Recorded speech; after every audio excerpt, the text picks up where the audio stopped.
Drie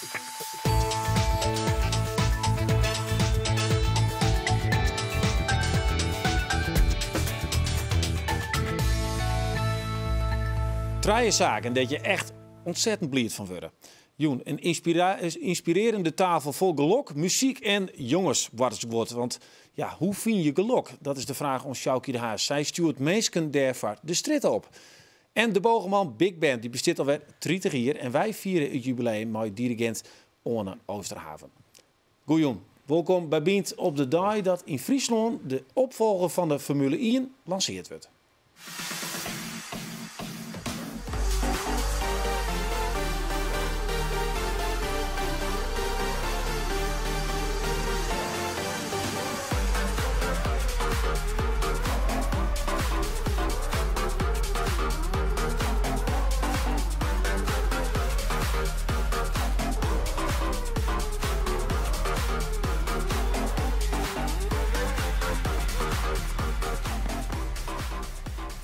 Ja, mensen vieren de Formule 1, maar dit is drone racing en dat is griezelig spectaculair. Een sport die dus nou echt in Friesland te zien wij heel sneun is de eerste race. En de organisator Ritske van Kesteren, die zit hier aan tafel. Welkom. We hebben voor nou maar eventjes wat drones. Hestel mooi naam. Ben je van jezelf trouwens? Of, nee, dus ik ben net van mezelf. Nee. Want dit ben echt hele... Ja, dit ben de race drones. Race drones. Ja. Nou, zouden we die correct zeggen. Lees me eens even wat uit over die sport. Want ja, ik weet dat ze vleenen kennen en dat er een prachtige beeld maar maatje kennen door ik wel eens bij de omroep. Maar een sport, dat wist ik net. Nee, nou ja, vroeger hier is de gruttere drones met de camera's onder hing je. En mensen begonnen chinnen te racen en toen kwamen ze erachter, als we wat liedsen kennen, dan kennen we nog wat sneller. En nou, de techniek heeft een vluchtnaam. En het is begonnen in Australië, toen in Amerika, daar had het een behoorlijk wat kapitaal gekregen, door een miljonair.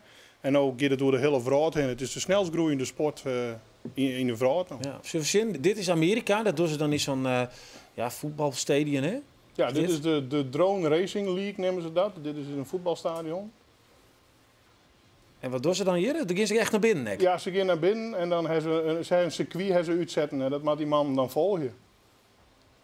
Ja, ze hebben brillen op en dan, dus die shutters wat de drone shuggen. Oh, shit, dit is net helemaal de bedoeling. Nee, nou ja, dat is spektakel en dat is Amerika. Maar dit is dus die bril? Ja, dat is de bril die ze op je. En dan kun je gewoon zien wat die drone doet? Ja, er zitten hier camera's voor op de drones, hele liedsen. Ja? En die versturen dus dat direct naar de bril toe. En dan mag het hem besturen. Ja, wil je hier al een paar mensen enthousiast aan tafel? Ja, ik vind het ontzettend leuk. Ik vreem me ook af van hoe doet dat nou? Ja, ik krijg al een beetje uitlijn, maar ik begreep het nou een beetje. Dat ding wordt op die hollen en dan zie je ook in die bril mijn cameraatje op dat ding. Toch? Heb ik dat goed begrepen? Dat klopt. Ja. Er zit een videozendertje op en die verstuurt het beeld dan naar de bril toe. En het is direct, dus wat de camera shut, dat just verder dadelijk op een bril. Ja, dat is een jonkiesvraag. Hoe gaat zo'n ding nou? Die grutte daar, die kan wel de 100 km per uur op de rug. Dat is echt vind ik. Ja. Hoe de 100 km? Ja, hoe de 100 km. Dus als dit het in Holland krijgt? Dat doet zeer. Ja. Zullen wij eens even zien naar wat je er maar kennen? Ik ben in een gebouw. We zien het krijg al eventjes in het stadion. Jem doen dat dan in de zwetten, hè? Ja. We krijgen een filmpje van faillietgong, zwettenmeubelen. Ja. Dit is niet meer, dus de keer naar binnen. En nou, wij hebben het even die in buis op redactie. Oké. Dat is het hilariteit. Dus, Hoe grappig.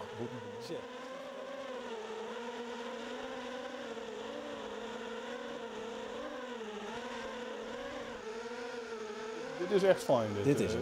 Als het goed is, dan doe ik aan zet ik nog ergens voor. Hier, de einddirecteur die doet voor. Ja, dit gaat erop. Ja, maar dit is ook een kunst, hè? Dit is nog wel even voor dat soort kerst. Zie je, nou spring ik voor. Ja. Zie je dat? Ja. Maar je krijgt al zo voor een hele bult maar baaien elkaar. Ja, het is een hele hoop leven. Ja. Dus, maar het gaat echt hut. Er is een heel volle kracht achter die kleine ding. Maar ja, daarom wordt er ook maar raced. Ja. En even hoe Friesland, want de eerste dus sneun. Ja. Doe je zelf ook mooi? Nee, ik organiseer het. En helaas doe ik zelf net maar. Waarom net? Nou, ik ben die van mij nog aan het bouwen, dat ik het zo zitten. Maar gewoon puur het is zo mooi, die techniek en die ding. Ja, dat vind ik prachtig en dat moet gewoon uitdragen worden. Ja, want zul je bij het karten bij gelijk een soort in. Dan hebben ze een kart en die moet dan rap, maar die moet wel zelf gebouwd worden. Ja. Is dat dat deel is van de passie? Een groot gedeelte van de hobby is de techniek die erachter zit en het zelf bouwen. Dus en trainen, bouwen. En nou ja, er gaat wel eens een keer wel wat stikken. Een beetje beter, een beetje oor uitstellen. Laptop zit erbij, computers, elektronica, mechanica. Alles zit er een beetje al je in zo'n ding. Wil je hier nog gelukkig van? Ja, nou ja. We praten maar aan hoor, waar je gelukkig van worden. Nou, de kist van de straalste van. Ja. Maar die is nog toch, zien we er een heel soort oren loeden, de drones, hè, dat ze verbinden worden matten. Ik zeg een bericht in de kranten van, nou, het is een kwestie van tijd dat er in deur gaat. Totdat hij zo'n drone op een kop krijgt. Nou, een skier die kreeg les en dat ding haast op een kop. Ja. Hoe zit dat daar nou? Nou, dit is een heel oren tak van sport. Dit is racen, te met PM's. En aan veiligheid hebben we altijd heug in het vaandel. Dat staat voorop, clear. En die oren dingen, dat zijn vliegende cameraplatforms. En als mensen daar onverantwoordelijk mee omgaan, dan kunnen ongelukken gebeuren. En als wij dat zelf kunnen reguleren, binnen deze sport, en iedereen shut naar een ander uit, van jongens, denk daarom, dan komt het wel goed. Maar je moet je op de hoogte stellen van de regelgeving en de wetten die voor dit spul gelden. Want even puur praktisch, het is dus sneun in dat zwettergebouw. Ken ik daar gewoon als taskoger in? Hoeveel dat succes? Ja, het publiek is welkom. Bij een oude scherm gedeelte, mijn netten, dat je kinderen racen en je staat daar veilig. En dan is er geen risico dat er eens een bandje terug in de draaft of het is helemaal veilig? Nee, we hebben peerman organisatie die staan daar. Het is uitzetten, mijn netten en hekken. En we horen dat echt wel in de gaten. Okay. En dan op naar een EK en een WK in Friesland, hè? Want dat is uiteindelijk het doel. Ja, dat is het zekere doel, ja. Nou, er staan hier in Lout nog genoeg lege gebouwen. Dus er is nog wat te doen. Ja, hartstikke bedankt. Succes. Dank u wel. Ja, wat een sport. Ik denk dat ik ook maar zo'n ding keek. Je was net horen. Heerlijk, hè? Ik hou me weer horen dingen. Sneun om Alvoeren. Dan begint de race. En er is dus, hij zou het krijgen, nog plakken voor het publiek. Ja, aanstaan dan zeggen we een film uit Jontje Fjouwere Zondag. En daaruit blijkt me weer eens dat de discussie van de Friese taal, ja, die had hem net ontied. Want doen wie dat ook al een thema? Daar dus aan Smeerhoer. Ja, nou, heel wat oors, want ja, het is één grote talentenfabriek. En dan heb ik het over de Bogeman Big Band. Onder andere jongeressen als Janneke Brakels en Maaike Kampen, die leerden hier het vak. Nou, de Big Band die bestaat nou 30 jaar en dat wordt snel viert met een jubileumconcert in Snits. 1, 2, 3. Dat gaat je een boel bier kosten zondag. Nog een keer. 3, 4, 1, 2, 3.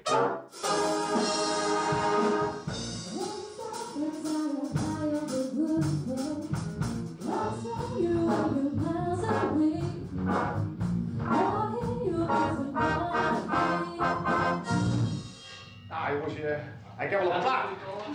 Heel goed, heel goed. Ja, Onno Oosterhaven, dus zit ik gewoon maar uit Ja, tuurlijk. te swingen. Het is maar een paar seconden, maar dan begint het. En dan kun je toch nog wat dingen die beter komen. Hè? Oh ja? Maar een compositie van... Ja, dit is een compositie van Annegreet Silvius. Die het, ja. Bij mij op school hebben we een muziekafdeling. En dus daar hebben we het componeerd. En soms spelen we stikken van leerlingen. Ja. Hij zegt even waarom nou die 30 hier, hè? Want, dat kunnen we net al hier bepraten in 4 minuten. Maar dat moment dat je denkt van, hey, ik wil eigenlijk wel wat meer op zo'n squallen. Ik wil wel bijna Conjan. Ja. Wist dat Bigelix nog de eerste repetitie die je hem deed? Ja, dat weet ik wel. Dat is, op Bogeman is een traditionele muzieklokaal helemaal boven op het tweede etage. Maar daar komen we net repeteren. En we sleepten, de eerste keer, apparatuur gewoon van 3 of 4 etages naar beneden. Hier is al in een rij als de begangst. En ik zie me daar nog staan.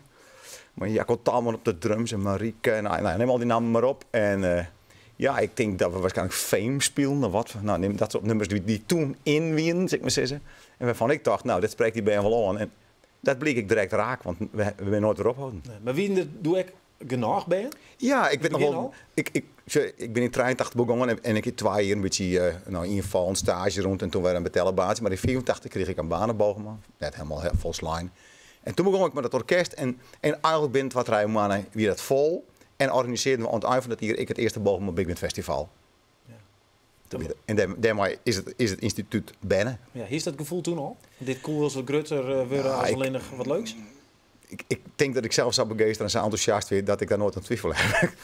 Kisteltje, hè? Dus man die straat ook een heel stuk lok uit. Dat was het ook gewoon, wist. En er is elke keer binnen gewoon nieuwe band die ervoor komen en die muziekmaatje kennen. En wat ik heel leuk aan vind is altijd weer hoe het als ze groeien. We beginnen in september, moest je voorstellen, zo'n orkest besteedt eigenlijk net, want dat elke keer we zoveel ouw. Dit seizoen ben we in september begonnen, maar 14 leden eruit. Nou, en dan komen er weer naar en dan ben ik altijd vol verwachting van, nou, wat kun je en hoe kunnen we dit van elkaar krijgen? Wat talent zit erin? Ja, dat is leuk, hè? Ja, en heel is dat mooi, zo'n talent. Want er is aardig wat van de boetenkamer. Ja, Mensen die dat sessie misschien krijgen om professioneel te gaan. Janneke Brakels onder de oren. Ja. Maar echt een oorvrouw die het heel goed doet. Een oorjongres. En die hebben wij even opgezocht. Ah, wat leuk.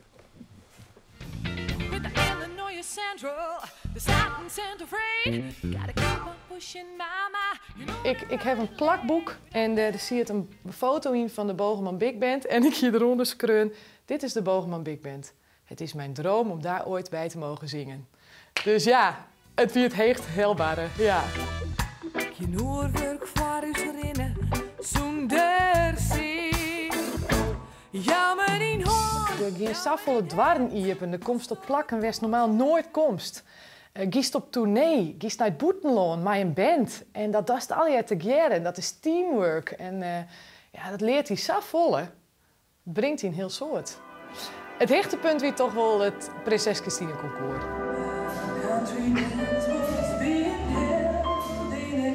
Dat we dat ik woon en dat we daar toch weer naar het Noordzee Jazz mochten, Noordzee Jazz Festival. Nou ja, best zonnetje en dan stiest op Noordzee Jazz. Ja, niet eens Seymour. Ik jij onder het systeem nog wel eens. Als ik naar een optreden denk, nou, ik ga even, ik loop me even om en dan jij ik gewoon, Maaike, kabels vouwen, doe ik.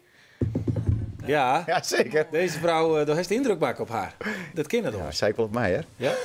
Wat betekent dat voor jou, zo'n vrouwsjuster die Ja, maar dat zo is- volle passie hoe praat, hè? Dat is natuurlijk prachtig. Dat is wat ik machinaal... Ik bedoel, dat net alleen nog vroeger met Jos van der Zwan en dan met Bob Pruksma junior. Wij worstelen hiermee om die band deze kansen te gaan. En als dat dan waarom komt. En dat deelt dat als machinaal muziek maakt en machinaal repeteert. Dat is een heel goed gevoel. Ja. Ja. Ja, en de zuster, en dat begrepen wij dat er echt gewoon ben, zei ze, nou, ik ga naar het Bogelman. Ja. En net vanwege omdat ze daar zulke leuke masters of Juffen Friesk of Nederlands hebben, maar vanwege die band. Is dat... Nou ja, dat is gewoon Ik zo. vind het niet eens een vraag, maar het is meer een opmerking dat ik denk, oh, dat is een keuze. Ja, maar ik snap wel. Als sport was ik bij die voetballers die goed binnen. En ik jij vaak van ja, maar we willen in hetzelfde circuit, maar die muzikant, daar willen wij bij. Want nou ja, dat speelt het lekker. En dat... Ja, en dat jou het komst voor de takkomst, maar zoals ik al van ja, het is eigenlijk best wel lastig. Hè? Het is als een voetbalteam formeren Ja. en elke keer we die beste spelers eruit halen en dan moeten we opnieuw beginnen. En dat is de enige constante factor. Ja, maar... Joep dat ik wel eens, dan denk ik, goh, ja, maar die ploeg nog even wat langer. Jawel, natuurlijk, we balen wel eens even in september, maar het is net zo dat we alleen maar bij uit de 6e klasse spelen. We zwaar dat we bij uit de 2e klasse hebben, de 3e klasse, die gaan langer mee. Dus als ik een slecht hier hebben, zoals nu in september, dat er 14 vertrokken, ja, dan mogen we er even langer aan lopen om ze weer op niveau te krijgen. Maar juist dat ik weer werk in mijn nieuwe groep, mijn nieuw enthousiasme, en nou dus weten dat we op naar het concert gaan van nou snijden, ja, dat is toch wel een hele stimulans. Hè. Dat is lekker mooi als altijd maar mijn verste orkest. Maar dat is het nog 30 hier. Ja. Er komt aan zijn ekke moment voorbij. Dan hoor dat van. Wist je het benauwd dat dan in de stop in het bad loopt en dat al het wet eruit gaat? Nou, dat weet ik niet. Ik denk er wel naar van wie zo, want het is meer dan de Big Band. We hebben meer orkesten. En het Boogman is ik meer alleen nog de Boogman Big Band, hè, altijd om muziek gaat. Dus ik heb weer collega's en die moet ik een eigen plak die vinden. passie in, die het net elke niet. Nee, nou ja, maar vormen, oren, mensen kennen oren dingen. En, maar is- natuurlijk zoeken wel naar. Ja. Ja. Maar hoe lang nog? Wij zitten nu op van 4-4. Want dit lustrum is nou... Nou, moeten we het volgende lustrum, hè? Oké. Nou, een soort Willensnijn. Ja, dank je Geniet wel. ervan. Ja, dat dank is je een wel. mooi hoogtepunt daar Ja. in Snits. Er zijn nog kaarten, hè? Ja, nog een paar net. Een kaarten daar in Theater Snits. Ja. Ja, dan ben we nou daar on het laatste pareltje uit ons Fries filmarchief riegen. Want de coördinator Siets Wiersma die het voor u een kaart maken uit 1000 oude films. En Joet gaan we rond naar 74. En ja, wat blijkt dan? Ek in dat hier wie de twaalftaligers een heel groot thema in Friesland.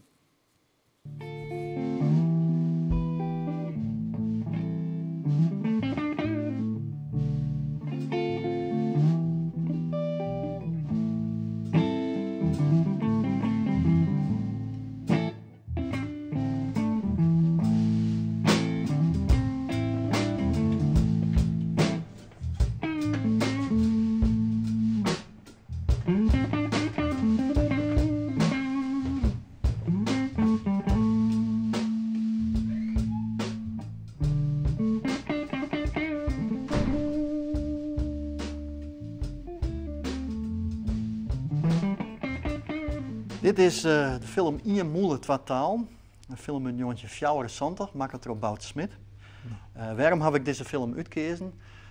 Omdat de filmmakers beziekje Schentelitten dat het Friesk, als je dat onderwijzen op de lagere scholen, kans maakt om terug te dringen in domeinen waar het jeder net wenst weer om Fries te praten. En dan heb ik het door de media, door de kerken, door het onderwijs zelfs.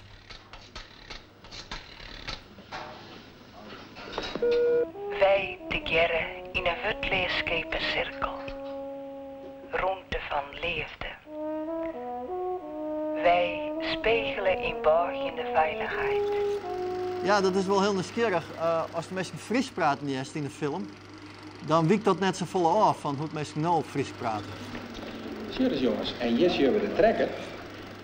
Als je jaren hoe het mensen Nederlands praten, zelfs de Nederlandstaligen in deze film, dan is dat volle stiever en formeler als dat er nou Nederlands praten. Nee, deze man hoort mij. Ik neem hem tot een echtgenoot.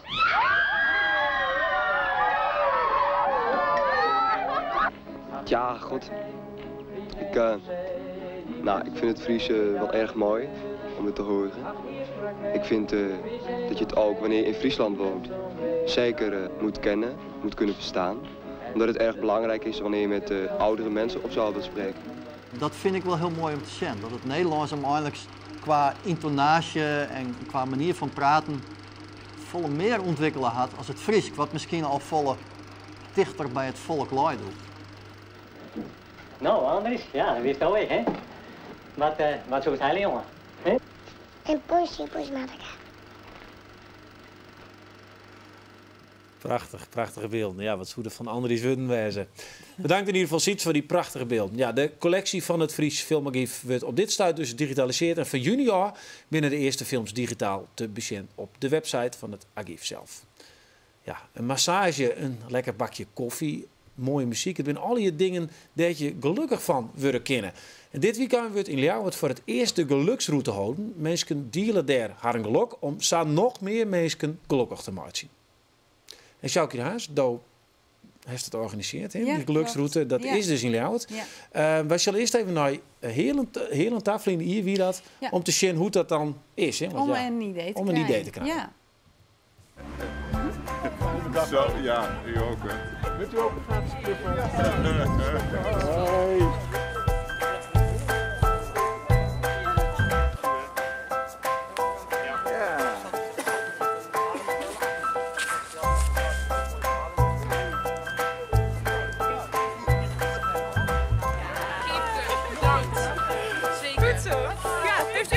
Nazorg nodig. Nou, jullie doen hier wel hele mooie dingen. Ja, ik ben er heel blij mee. Goed zo. Ja, Sjoukje, dit is een heel lekker knuffelie met elkaar. Ja, heerlijk. Nou, er is hier een flinke dosis geluk op tafel kwamen. Ja. Maar jongensbarterswoord en muziek. Ja. Wat verwacht je daar zelf aan in Ljouwert om u te stralen om geluk? Nou ja, ik ben in en al geluk. En ik heb een soort van geluksvirus wat ik heel graag uitdragen wil. En ik ben ervan overtuigd dat iedereen gelukkig kan wezen. En dat is voor iedereen anders. Krijg ze hier aan de tafel, al je maar een soort passie. Hè? Iedereen heeft wel een passie. Doe er iets mee. Dat is wel heel belangrijk. En wat ik zelf kan doen is onder andere een sprekersevent. The Journey of Happiness ging ik doen.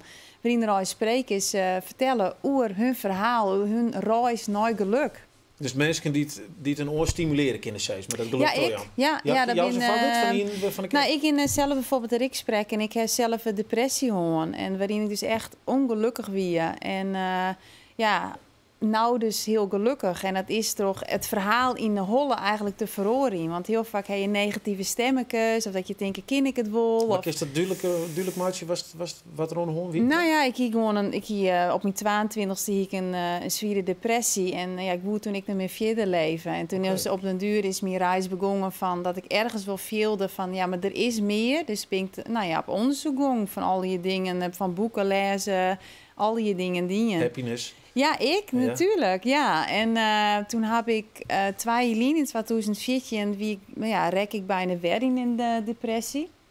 En Toen dacht ik, dit kan net langer, want ik snapte het helemaal. Toen dacht ik, wat is er nou mis? En dat wie puur dat ik het ergens net leeuwde. En daarom kwam ik erachter dat... Wat leeuwde ze net? Nou ja, ik leeuwde net dat ik echt gelukkig kon wezen.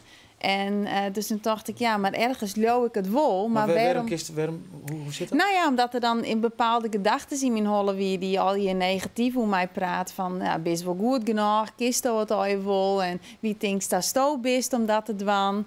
En ja, dat heel volle mensen die herkennen dat wel. Ik weet niet dat iemand van Jim dat herkent.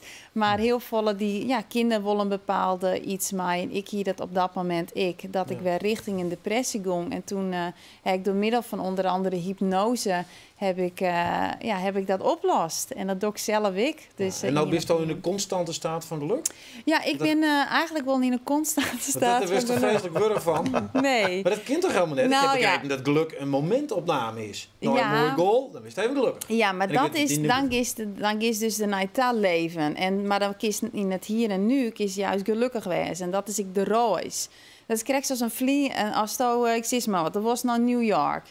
Dan de eerste keer als het op het knopje drukt van boeken, dan denk je, oh, ik ga naar New York, ik ga er zin in. En dan ben je in Amsterdam en dan ga je in het vliegtuig zitten. En dan denk je, oh man, wat doe ik hier? En dan denk je, maar dan heb ik momenten misschien even van turbulentie. Krijg je in het leven. En dan denk je even van, maar dan denk je, oh, ik weet, ik ga naar New York en ik vind het nou wel leuk. En dat is ik in het leven van... de kist nou gelukkig wezen als maar een beetje wist ik wil daarheen. Ja. Alleen dat de moest net dan pas gelukkig wezen. De kist nou gelukkig wezen. En als je iets was van jezelf, dan kist in het hier en nu van waar word ik nou blied van. Zal ik even een test doen? Want dit zijn een beetje al de tips die staan juist. Hè? Ja. Komt het wat binnen? Ja, zeker. Ja. Snap het wel. Ja. Mannen hebben vaak wat moeite mee, hè? Om dat te erkennen dat ze heel gelukkig binnen. Ik weet het hoe het hier om tafel zit. Maar... Nou, ik moet zeggen, als ik zo'n repetitie als familie heb, daar ben ik wel heel gelukkig van, ja. En dat heeft verschillende levels. Dat is mijn doel. Ja. Maar het is ik heb het heel sterk bij mijn Loet. Loet kan mij vreselijk ruit zien, omdat het gewoon fantastisch klinkt. En dat is net op een rationele wijze, maar gewoon dat gaat via de eren en dat denk ik, oké, dit is... Hoe kun je hem verder, joh? Top. Ja. Maar Jim, heeft dat dan? Omdat je toevallig een passie voelt, hè? Misschien wel. Er zijn heel veel mensen die komen nou uit die witte depressie waar. Die zullen de eerste strelend van de zinnen. Die zullen dit weekend in de auto, maar die denken, ja, ik ben eigenlijk een beetje zo terug. En ik wil weer het geluk vieren. Wat is de garantie dat je dat vindt? Nou, de garantie is altijd de stap in is het worst het ik. Worst het werkelijk. Als het net worst, ja, dan houdt het op. Dus het is in ieder geval dat is bereid best om van nou kom maar op. Ik ben eigenlijk wel heel erg benijd. En dat is ik van kom gezellig langs, sneun en snijden hebben we dat in Ljouwert. En rond een uur is nog een wat zien binnen de eerste activiteiten. De kist inderdaad knuffels ontvangen, briefjes opschrouwen. De krijgt complimenten. Er zijn coaches, er zijn van allerlei soorten dingen. Ja, hier ben ik heel veel cafés die mij werken. Gewoon, het is op stritten. Ik zelf zit in het Tromtheater. En het is superleuk. Gewoon... Kom langs en ga het ervaren, want dat is alles. Nou, dat is een geweldige pitch die je. Ja, en ik hoop dat je gelukkig bent op tafel. Gelukkig met alles wat je hem nog doet. En bedankt. Ja. Graag gedaan. Ja. Dit wie je bent. Ik wens je een hele mooie joen en een heel soort geluk via de dag. Dag.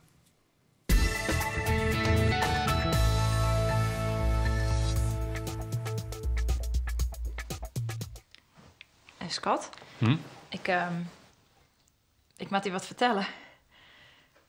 Ja, maar ik wil ook even wat vertellen. Morgen werd het van Bien Sport. Mijn Gert-Jan Verbeek. Nou, en nou bestaan weer. Wat wie er? Nee, let maar. Ik ga er nou wel nog doen.